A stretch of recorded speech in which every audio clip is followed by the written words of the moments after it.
Становите во иднина ќе поскапуваат, а цената за квадрат ќе одреди пазарот врз основа на квалитетот на градбата и инфраструктурата пред се локацијата. Како што алармираат градежниците, главната причина била континуираниот раст на трошоците во секторот за новите објекти. Иако се спореди сегашниот период во однос на лани, според статистика може да се забележи дека градежните материјали поскапеле меѓу 10 и 15%. Кога разговараме во насока на зголемување на цените кои што излегуваат од реални параметри, со самото зголемување на градежни материјали и со зголемување на услугата, тоа директно влие и на зголемување на севкупната недвижност која што постои во нашава држава.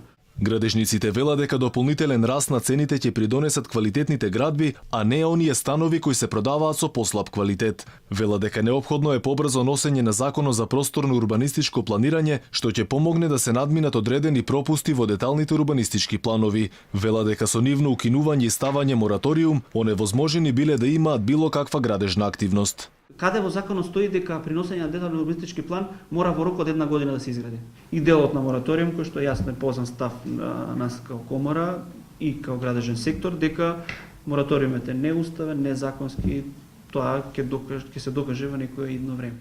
Минатата година била една од најтешките за градежништвото, велат тие. Учеството на секторот од вкупниот БДП од 10% се сведе на едва 0,2%. Една од причините според нив бил мораториумот за градба во некои општини. Статистиката од последните 5 години покажува дека годишно во просек се градат повеќе од 2500 станови, а само лани имало 5254 непродадени станови. Сега цената за квадрат во центар се движи од 1150 до 1300 евра. Во аеродром Речиси секаде цената за квадрат е околу 1050 до 1100 евра. Слична е цената и во Скопски Карпош. Нешто поевтино е во Ѓорче Петров и тоа од 700 до 900 евра за квадрат. Во другите градови цената за квадрат е нешто под 600 евра и тоа во зависност од локацијата и местоположбата.